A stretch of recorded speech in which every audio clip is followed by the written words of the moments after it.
मन्जरीसँगको गफै गफमा मोबाइलको गोजी रित्तिएको पत्तै भएन। घरको वाइफाई सोचेर बोलिरहेको थिएँ म। क्रेडिट सकिएपछि मात्र होस आयो। घरको फोनको वाइफाई होइन, मोबाइलको सिमबाट कल गरिरहेको थिएँ मैले। फोन कट भएको केही पलपछि उताबाट मन्जरीले फेरि कल गरिन्।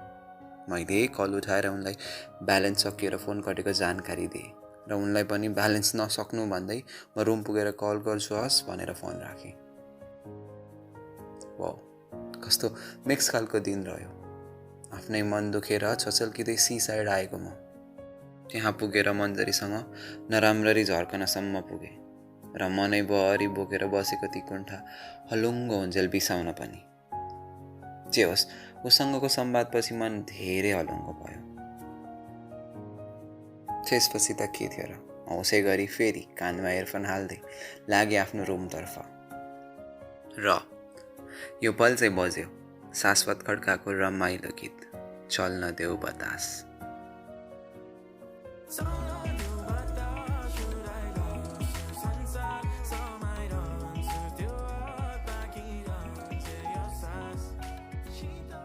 त्यो दिनदेखि म र मन्जरी निकै नजिकन थाल्यौँ। बिस्तारै बिस्तारै हाम्रो सम्बन्धको फर्मालिटी जीबाट तपाईँ हुँदै तिमीसम्म पुग्यो। कुराकानीको सिलसिला उस्तै नै, एकअर्काको दैनिकी र यस्तै उस्तै कुराहरू। सायद अब आदत भएको होला हामीलाई एकअर्काको। अब हामी आफ्नो विचार र असहमति खुलेरै जनाउँथ्यौँ। ऊ मेरो धेरै सोच्ने बानी र अलिक बेपरवाह बानी औँल्याइरहन्थिन् र म पनि के कम, म पनि उसको धेरै बोल्ने र कुरा सुन्नै नमान्ने आदतको व्याख्या गर्ने मौका कहिले छोड्दिनथेँ। हाम्रो संवादलाई फरक पार्ने कुनै टपिकसँग हिम्मत थिएन सिवाय एउटा टपिक जब हामी एकअर्काको सम्बन्धबारे पुग्थ्यौँ दुवैजना मौन नपुग्थ्यौँ। न उनले जोड दिएर भन्न सक्थिन् कि हामीले मित्रताको सिमाना पार गरिसक्यौँ भनेर, न त्यो कुरा स्वीकार्न म नै तयार थिएँ। उता कता कता कुरा मोडेर त्यही टपिकमा पुर्याउँथिन् र रिलेसनसिप फोबिकमा त्यो टपिकबाट जहिले पर भागिरहेको हुन्थे। अब हामी बिस्तारै बिस्तारै हाम्रो कमन फ्रेन्डको साथी पनि भइसकेको थियौँ। अब त किशोरे पनि हाई गर्ने साथी भइसकेको थियो मन्जरीको, र म पनि उसको मिल्ने साथी एलिनासँग उरिसाउँदा उसलाई मेसेज रिप्लाई गर्न भन्दिनु न है भन्ने बहानाले बोल्ने गर्थेँ। हाम्रो त्यो ट्रान्जिटमा भेट भएको पनि 10 महिना भइसकेको थियो। भनिन्छ नि, हर कुराको आफआफ्नै राम्रा र नराम्रा पक्ष हुन्छन्। मन्जरीसँगको समयले मलाई बेग्लै आनन्द दिन्थ्यो, खुसी बनाउँथ्यो र कोही छ आफ्नो जिन्दगीमा भन्ने भाव प्रदान गर्थ्यो। मलाई यस्तो लाग्थ्यो कि म एक्लो छैन, मेरो बोलीको पर्खाइराख्ने कोही छ, मेरो म्यासेजको वेट गर्ने कोही छ। र साथै साथमा उसको आगमनपछि मेरो आफ्नो समय आफ्नो हुन छाडेको थियो। म प्राय अफिस पनि लेट नै पुग्थेँ, निन्द्रा पनि कम्प्रोमाइज हुन थालेको थियो। काममा भन्दा मन्जरीको म्यासेजमा ध्यान दिँदै सिफ्ट सकिन थालेको थियो। मन्जरीसँगको मिठो संवादले मेरो सुनौलो दिन निर्धारित गर्थ्यो भने उसँग हुने सानोतिनो मनमुटाव या मनदुखाइले मेरो मुड र दिन दुवै बिगार्न थालेको थियो। उसँग औपचारिक सम्बन्धको नाममा मित्रता मात्र भए पनि मेरो मन र मस्तिष्कको चाबी अचेल मन्जरीसँगै हुन थालेको थियो। मैले किन्ने टी सर्टको कलरदेखि मैले मेरो फेसबुकको डिपीसम्मको सेलेक्सन चोइसको जिम्मा मन्जरीलाई नै जान अनजानमा सुम्पिन थालेको थिएँ। हुन त पहिले पनि म एक्कल दोक्कल नजदिकवाला रिलेसनसिपमा त नपरेको पनि होइन, तर एज अ फ्रेन्ड नै भएर यति धेरै प्रभाव मेरो जिन्दगीमा कसैले पारेको भने यो पहिलोचोटि हो। अझ खुलेर भन्नुपर्दा मैले मेरो इमोसनल कन्ट्रोल गुमाउन थालिसकेको थिएँ। अब मेरा दिनहरू सिफ्ट टाइमिङ र मन्जरीसँगको गफ बिचमै बित्न थाल्यो। उसँग बढेको घनिष्ठताले साथी र घरसँगको कम्युनिकेसनमा हल्का असर परे पनि मलाई त्यसको कुनै फरक महसुस भइरहेको थिएन।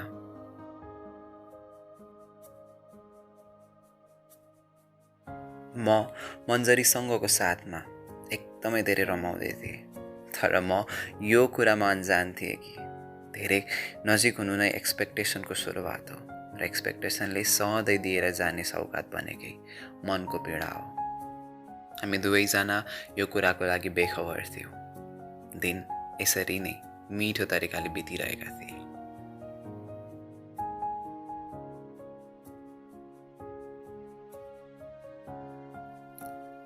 डिसेम्बरको महिना, दोहामा हल्का हल्का चिसो बढ्दै थियो।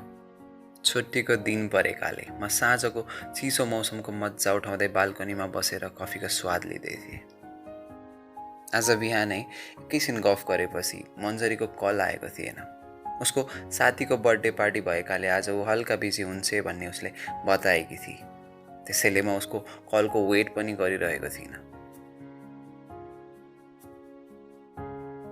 आज किन आफैसँग रमाउन मन लागिरहेको थियो। आज धेरै पछि आफैलाई टाइम दिन मन लागिरहेको थियो। त्यसैले म आज आफ्नो मोबाइल फोनबाट निकै टाढा बसिरहेको थिएँ र चिसो हावाको सिरटोले मेरो स्पन्द कुदकुत्याउँदै जाँदै थियो। लगभग 1 घन्टा आफैसँग गफ गर्दै आफैसँग रमाएपछि म आफ्नो रुमभित्र पसेँ। भोलिपल्ट आफ्टरनुन सिफ्ट भएकाले बिस्तारै आफ्नो ओछ्यान तताउनै मन लाग्यो मलाई। बेडमा पल्टेपछि मैले आफ्नो मोबाइल हातमा लिँदै होम स्क्रिन अन गरेँ। एकपल्ट मोबाइल हेर्न साथमा आश्चर्यचकित भएँ। मन्सरीकोबाट 10 वटा मिस कल आइसकेको रहेछ र उसले अनगिन्ती म्यासेज छोडिभएकी रहेछन्। म्यासेज निहाल्दै जाँदा मैले यो कुरोको पत्तो चाहिँ पाइसकेको थिएँ कि मन्जरी आज होसमा थिएनन्। I am damn sure Manjari is drunk today. उसले म्यासेजमा 4 चोटि मेरो नामको स्पेलिङ बिगार्दै लेखेकी थिइन्। मैले हत्तपत्त म्यासेन्जरमै कल फर्काएँ मन्जरीलाई। 3 रिङ बजेपछि मन्जरीले कल उठाइन्।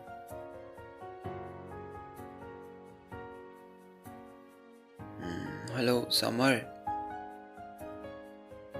उसको त्यो लड्खडाउँदो बोली मैले प्रस्तै थाहा पाएँ। म मुस्कुराउँदै भने, हाई मन्जरी, के गर्दैछौ? उसले सक्दो आफूलाई सम्हाल्दै भनिन्,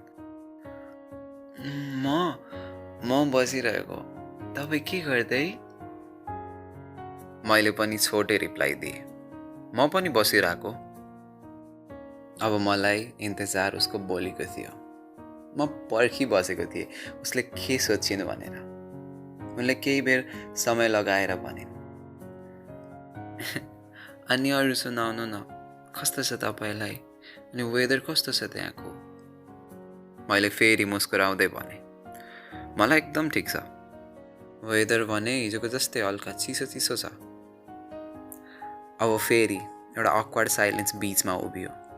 अब ऊ पनि केही नबोली चुपचाप बसिरहन्। केही पलपछि मैले आफै उसलाई कम्फर्ट गराउन भने, मन्जरी, नराठी भनास्, आज कति ग्लास पियौ तिमीले? उनले सुरुमा त नकार्दै भनिन्, नो नाइ, छैन मैले पिएको। ओ माई गड, तपाईँलाई कसरी लाग्यो मैले आज पिएको छु भनेर? मैले फेरि हाँस्दै भने, सधैँ छिटो बोल्ने तिमी, कुरै नसुन्ने मान्छे, यस्तो उत्ताउलो स्वरा चाहिँ एकदमै स्विट छ। त्यसैले नराठी भन न, कति ग्लास पियौ? ऊ सायद लाजले पानी भइन्। उसले सानो स्वरमा भनिन्, भनेपछि म अरू बेला रुड बोल्थेँ होइन तपाईँसँग? आज मात्र मेरो बोली तपाईँलाई स्विट लागेको होइन? ठिकै छ, म बोल्दिनँ अबदेखि तपाईँसँग। ऊ प्याउलेको देखेर मलाई मजा लागिरहेको थियो। मैले फेरि जिस्काउँदै भने, होइन के, अरू बेला भन्दा आज एकदमै स्विट लाग्यो पो भनेको त। ल अब नराठी भन न, कति ग्लास? उनले फेरि लजाउँदै प्याउलो स्वरमा भनिन्, अनि कि समर, मैले खान्न नै भनेको हो कि, तर एलिनाले मानिन, वाइन त हो भन्दै 1 ग्लास हालिदिई मैले खान्न भनिरहेको थिएँ, जबरजस्ती पिलाइदिए। अनि 1 गिलास खाएपछि कस्तो मिठो लाग्यो। अनि फेरि अर्को एक गिलास थपेँ मैले आफै।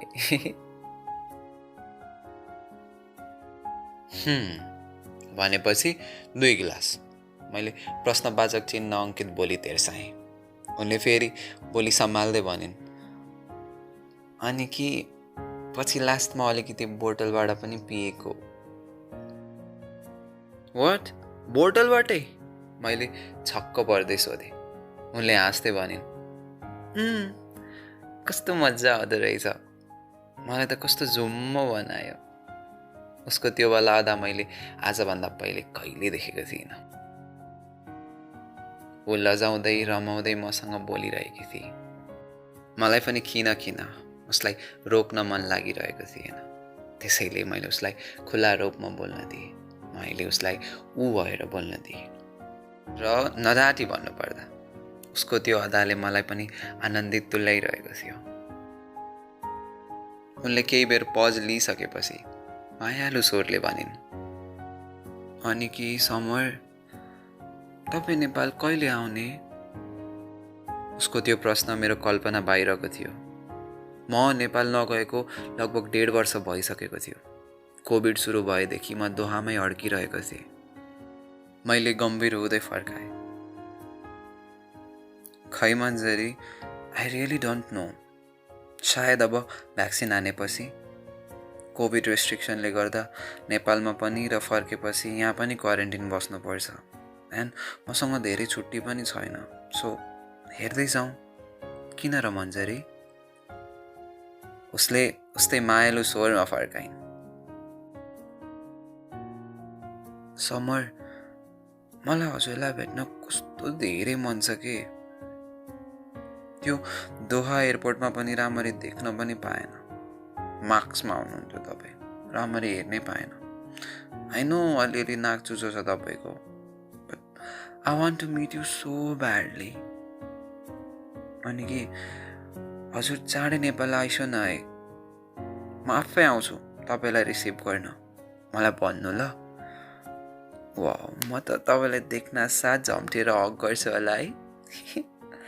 प्लिज कसैलाई नभनी आउनु, मलाई मात्रै भन्नु ल, म तपाईँलाई एयरपोर्टमा लिन आउँछु।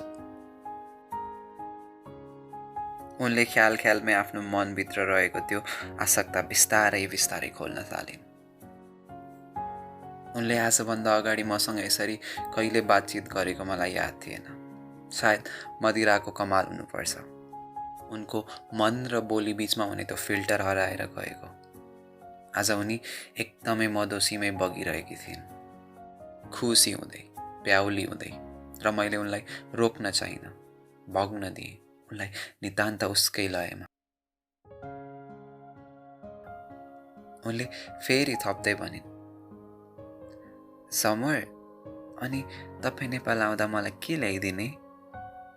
मैले मुस्कुराउँदै फर्काएँ, के ल्याइदिनु तिमीलाई भन न, म आइपुग्दैन र? उनले हल्का स्वर उच्च गर्दै भनिन्, कस्तो लोभी भाइ, तपाईँ त आइहाल्नुहुन्छ नि, मेरो लागि पो के ल्याइदिनुहुन्छ भनेको त। उसको त्यो ठुस्केको पारा देखेर मैले फेरि भने, ओके बाबा ओके, नठुस्का न त, ल जे भन्छौ म त्यही ल्याइदिन्छु, भन के लिएर आइदिउँ? उनले एकछिनपछि सोच्दै भनिन्, समर, मलाई त तपाईँ भए पुग्छ समर, प्लिज नेपाल आउँदा मेरो भएर आउनु न है, मलाई त्यति भए पुग्छ। I missed you so much summer. अब उसको त्यो हाँसो मिश्रित बोली रोन्चे स्वरमा परिणत हुन थालिसकेको थियो। मलाई थाहा छैन म के भनौँ। मलाई किन माया र रिलेसनसिपवाला टपिक सुरु भएपछि मौन बस्ने मन लाग्छ। मैले केही पनि बोलिनँ। उसले मेरो मौनता बुझेरै फेरि थपे, ओफ भगवान, यो मान्छेसँग कहिले नसकिने भयो। यो मान्छे मायाको कुरा गरेपछि सधैँ गौतम बुद्ध हुनुपर्ने है। हेर्दै जानु न, म हजुरलाई मेरै बनाएर छोड्छु। हेरौँ कति जेल रोक्नुहुन्छ आफूलाई, लास्टमा त तपाईँ हुने भनेको मेरै त हो। उनले कन्फिडेन्टका साथ हँसिलो स्वरमा भनिन्, मलाई भने कस्तो अप्ठ्यारो जस्तो महसुस भइरहेको थियो। ऊ होसमा भएको भए त सम्झाउँथे पनि होला, तर ऊ आफै बेहोसीमा छ।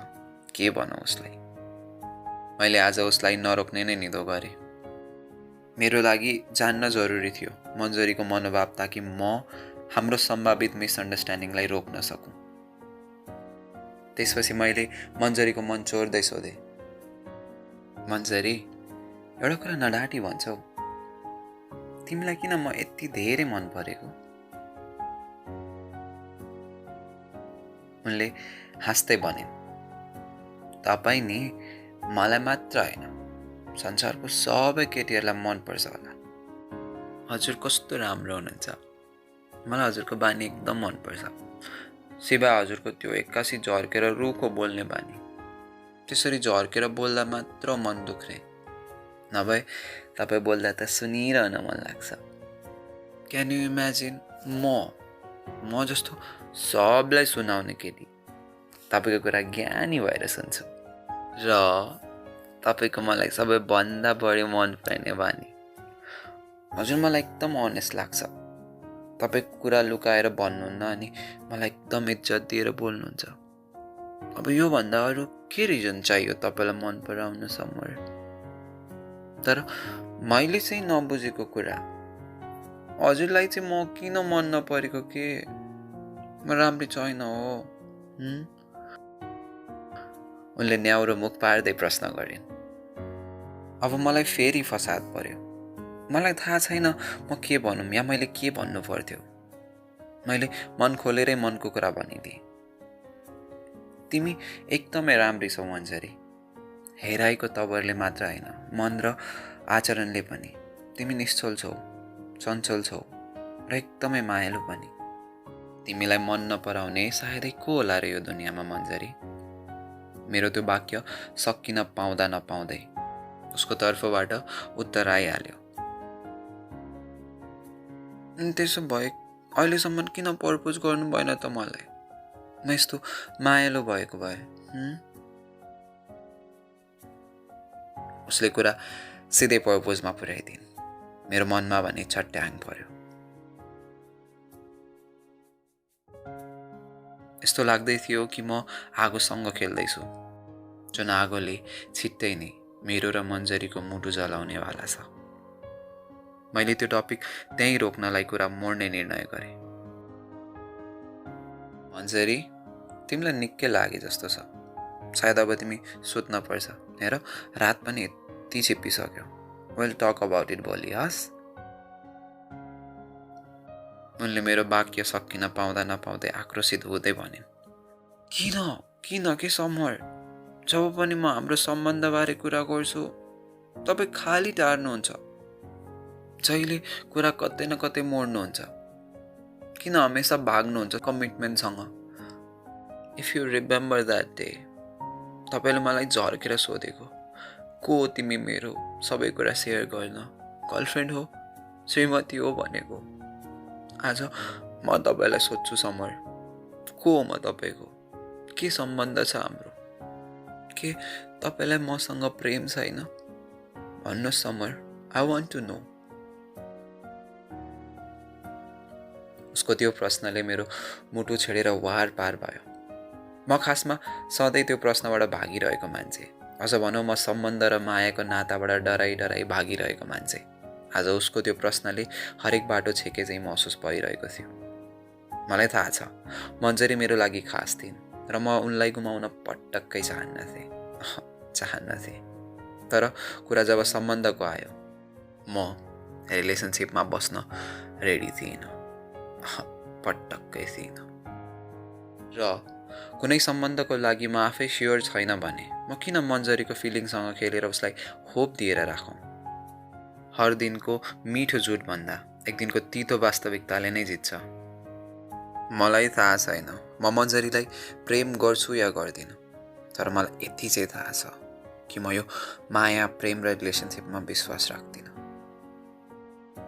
मैले भारी मन र दह्रो बोली बनाएर भने, मन्जरी, तिमी मेरो एक असल साथी हो र मैले तिमीलाई प्रेमीको नजरले हेरेको छैन। प्लिज नराम्रो नमान।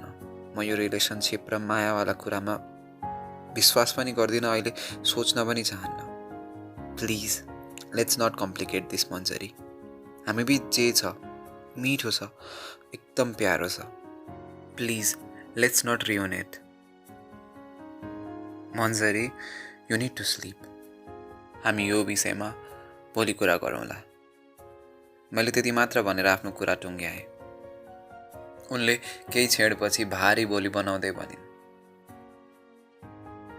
Somewhere just tell me something very honestly ल। के तपाईँलाई म साँच्चैकै एक साथी मात्र लाग्छु? के तपाईँलाई म प्रति अरू केही फिलिङ्स आउँदैन? Somewhere don't you love me like someone special? Please नडाटी भनिदिनुहोस् ल। यो कुरा जान्न मलाई एकदम जरुरी छ एन्ड म ट्राई गर्छु निधाउन। मैले धेरै बेर सोच्दै नसोची भनिदिएँ, Manjari, I care about you but I don't love you like a girlfriend or a partner. तिमी मेरो एक प्यारो साथी मात्र हो। सायद मेरो यो बोल्ड स्टेटमेन्ट काफी थियो मन्जरीको दिल तोड्न।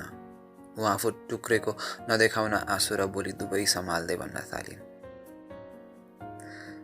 It's okay somewhere. मैले जान्न जरुरी थियो, मैले बुझ्न जरुरी थियो and it's clear now. Oh, so my friend somewhere, thanks for being honest.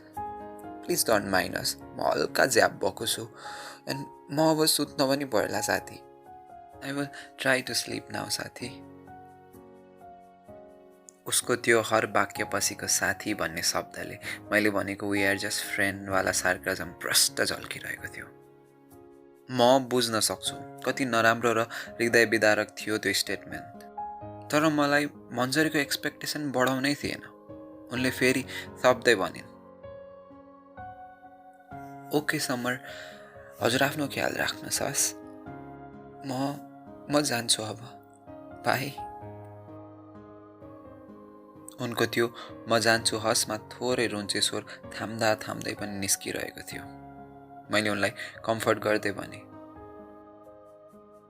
Manjari please मन भारी नगर, it's okay, nothing gun change. म तिम्रो साथमै छु नि हस्, प्लिज मन नदुखाऊ। उनले आफूले रोकिरहेको आँसु खसाल्दै भनिन्, I wish summer, I hope nothing gun change. I will miss you, Summer. I will miss you so much. उनले त्यति भनिसकेर फोन राखिदिन्। फोन कट हुन साथ आफ्नो संसार माथिबाट तल एक्कासी खसे चाहिँ भयो मलाई। कता म बाल्कनीमा बसेर चिसो हावाको सिरेटोसँग मस्किँदै थिएँ, कता अहिले मन्जरीसँगको संवादपछि भित्रभित्रै ज्वालामुखी चाहिँ विस्फोट भइरहेको छु। के भयो किन भयो केही बुझ्न सकिनँ, तर एक मनले लाग्यो जे भयो एकदमै ठिक भयो। अब सायद मन्जरीले मसँग एक्सपेक्टेसन गर्न छोड्ने छिन्। यस्तै उस्तै कुरा सोच्दै म निदाउन खोज्न थालेँ, तर निन्द्राले भने मेरो साथ दिनै मानेको थिएन। किन जिन्दगीमा केही छुट्दै छ भन्ने महसुस हुन थाल्यो। यस्तो फिल हुँदै थियो कि म केही कुराबाट पर जाँदैछु। यस्तो लाग्दै थियो कि जे चिज मेरो थियो, मेरो एकदम आफ्नो थियो, मैले त्यही चिज एकै पलमा गुमाउन पुगेँ। मन र मस्तिष्कले मन्जरीबारे नसोची बस्न मानिरहेको थिएन। के म साँच्ची मन्जरीको साथी मात्र हो त भन्ने प्रश्न मेरो मानसपटलमा कुदिरहेको थियो। धेरै बेर सोचेपछि मेरो दिमागले एउटा चर्को आवाज निकालेर अरू सबै आवाजलाई चुप लगाइदियो। सुन समर, जे भयो ठिक भयो। त सम्बन्धको लागि रेडी छैनस्, त यो तेरो स्टुपिड मनको कुरा नसुन। तैँले जे गरिस् ठिक गरिस्। दिमागले ढाडस दिएपछि मैले मनको एक नसुनी निदाउने प्रयास गरेँ र आश्चर्यजनक म बिस्तारै बिस्तारै निन्द्रा देवीको काखमा रमाउन पनि पुगेँ।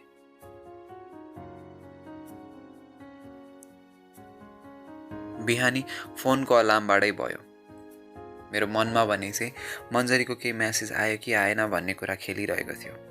हत्तपत्त मोबाइल खोलेर म्यासेज बक्स चेक गरेँ। उसले केही टेक्स्ट गरेकी थिएनन्। सायद हिजोको ह्याङओभर उत्रेकै छैन होला, ऊ त उठेकी पनि छैन होला। सायद उठ्नै बाँकी छ, उठेर टेक्स्ट गर्छिन् होला नि त। कि हिजोको कुराले एकदमै रिसाइन् कि के थाहा मसँग फेरि बोल्ने हो कि होइन, के गरी फकाउने। उफ, यस्तै अन्तर संवाद मनमा दगुडिरहेका थिए। मैले धेरै सोच्दै नसोची एउटा भोइस मेसेज छोड्ने निदो गरेँ र रेकर्ड गर्दै भने, हाई मन्जरी, कस्तो छ तिमीलाई? आई विश तिम्रो टाउको दुखिरहेको छैन होला, लेमन पानी पिउ है त, सबै ठिक हुन्छ। उठेसी लेट मी नो हस्, टेक केयर, सी यू। मैले जति नर्मल तरिकाले भोइस मेसेज छोडेँ म त्यति नर्मल फिल गरिरहेको थिइनँ। मनमा जस्तै कुरा खेले पनि आफ्नो दिन चलाउन जरुरी नै थियो। मैले त्यति भोइस मेसेज छोडेर आफ्नो दैनिक नित्य कर्म गर्न थालेँ। मेरो दिन साबिक जस्तै थियो, तर फरक यति मात्र थियो कि आज मन्जरीसँग कलमा बोलिरहेको थिइनँ। म भित्रभित्रै बेचैन थिएँ, तर बाहिर देखाउन सकिरहेको थिइनँ। छिनछिनमै उसको मेसेज या कल आयो कि भन्दै मोबाइल चेक गरिरहन बाध्य थिएँ म, जसले मेरो मनको बेचैनी स्पष्ट जनाइरहेको थियो। मलाई थाहा छ म प्रष्टसँग आफैलाई ढाँट्दै थिएँ कि म एकदमै ठिक छु भनेर। ग्यासमा राइस कुकर चढाउने बित्तिकै मेसेन्जरमा रिङटोन बज्यो। म हतारिँदै खुसी हुँदै लिभिङ रुममा गएँ। मोबाइल पल्टाएर हेर्दा थाहा भयो कल बहिनीले गरेकी रहेछिन्। एटलिस्ट कसैले त कल गर्यो, मन्जरीले नसही बहिनी नै सही। मन शान्त पार्दै मैले कल उठाएँ। बहिनीले उत्साहित हुँदै दर्शन भने। मैले पनि मायालु स्वरमा भाग्यमानी हुनु भन्दै फर्काएँ। आज धेरै पछि बहिनीसँग बोल्दै थिएँ म। मन एकदमै रमायो। उसले आफ्नो 12को एक्जाम सरेको दुखेसो पोख्दै थिए र घर छेउ छिमेकमा पनि कोभिड केसेस एकदमै बढेको सुनाउँदै थिए। लगभग आधा घन्टा गफ गरिसकेपछि उसले आफ्नो स्वर न्याउरो पार्दै पनि, दादा हजुर घर कहिले आउने के? भगवान, हिजो मन्जरीले अनि आज बहिनीले। जुन प्रश्नको उत्तर म आफैसँग छैन त्यसको उत्तर म के दिउँ? मैले फेरि झुटो ढाडस दिँदै भने, हेरौँ कान्छी, भ्याक्सिनेसन सुरु हुने कुरा छ। मेबी भ्याक्सिनेसन पछि आउनलाई रेस्ट्रिक्सन छुट्छ कि? तँलाई थाहा नै त छ, क्वारेन्टिनमै छुट्टी सकिन्छ। अनि आएर घरै आउन पाइन भने त छुट्टी लिएको के फाइदा होइन र? मैले उसलाई फुर्काउँदै भने, मन सानो नबना न, ल भन आउँदा तँलाई म के ल्याइदिनु? उसले फेरि मायालु तवरले भने, ल दादा पनि, हजुर आइपुगिहाल्छ नि मलाई। तपाईँसँग हुन पाउनु नै मेरो लागि ठुलो उपहार हो। उसले त्यति भनेर मनै जितेर गए। मैले गर्वका साथ भने, वाह, मेरी बहिनी त क्या बुझ्ने भइछे, ठुली भइछे है मेरो बहिनी अब त। उसले फेरि इत्रिँदै भने, ठुली भइसक्यो नि म दादा, कम बुझ्ने भएको छु। तैपनि बहिनी कसको हो? मलाई पनि त थाहा छ मेरो दादा कस्तो बुझ्ने हुनुहुन्छ, मलाई कति माया गर्नुहुन्छ। मैले केही माग्नै पर्दैन, मलाई थाहा छ नि योचोटि आउँदा दादाले मेरो लागि एप्पल वाच ल्याइदिनुहुन्छ भनेर। मैले फेरि आफैलाई मनमनै भने, भगवान, यी छोरी मान्छेलाई बुझ्न साह्रै गाह्रो। कस्तो बाटो कुरा, तेरीमा चण्डाल, तैँले पाउने भने त्यही ल्याक्टो चक्लेट मात्र हो बुझिस्, त्यो पनि कतारबाट होइन रत्नबारबाट उठाएर ल्याउँछु तेरो लागि। मैले हाँस्दै भने। उसले उताबाट गनगनाउँदै भने, अब कस्तो छुच्चा तपाईँ, म त रोइदिन्छु नि फेरि, ल्याक्टो चक्लेट पो ल्याइदिन्छु रे। मैले हाँस्दै फर्काएँ, ल धेरै नप्याउली, मैले राखेको हस्, अहिले ड्युटी जानु छ, आफ्नो ख्याल राखेस्। उसले हस् भन्दै फर्काए। हुन्छ दादा, हजुर नि आफ्नो ख्याल राखिस्यो। अनि कि दादा, प्लिज बाबासँग बोलिस्यो न है तपाईँ। एकछिन मेरो कुरा नरिसाइकन सुनिस्यो न ल। एकचोटि त बाबासँग बोलिस्यो, बाबा हजुरलाई एकदमै मिस गर्नुहुन्छ। मलाई प्राय दिनौ सोध्नुहुन्छ, तेरो दादाले फोन गरौँ कस्तो छ त्यसलाई भन्दै कुरा गर्नुहुन्छ। म के भनौँ पत्तै पाउँदिनँ दादा, प्लिज बोलिस्यो न है उहाँसँग। म मान्छु हजुरको मनमा धेरै गुनासो छ बाबाको लागि, तर जे भए पनि हामी परिवार हो नि दादा। आई क्यान नट सी हजुरहरूलाई यसरी बसेको, प्लिज हजुर एकचोटि त बोलिहेर्नुहोस् बाबासँग। उसले अरू पनि केही भन्दै थिए। मैले सुन्दै नसोधी कल काटिदिएँ। मलाई थाहा छैन मैले सही गरेँ या गलत, तर म आफ्नो सोच बदल्नेवाला थिइनँ। म उहाँलाई माफ गर्ने पक्षमा थिइनँ। फोन काटेपछि एकछिन मौन बस्न मन लाग्यो। त्यसपछि त आफ्नो दिन कन्टिन्यू गर्नै थियो। म किचनभित्र पसेर आफूले बसाएको भात हेरेँ। ओ शिट, भात बसाएछु मात्रै, ग्यास अन गर्ने बोलेछु। भात त पुरै काँचै। एकचोटि घडी निहालेँ। लगभग 25 मिनट बाँकी रहेछ रेडी भएर ड्युटी जानलाई। अब भात पकाएर खान सम्भवै थिएन। मैले मनमा नै आफैलाई सरापेँ।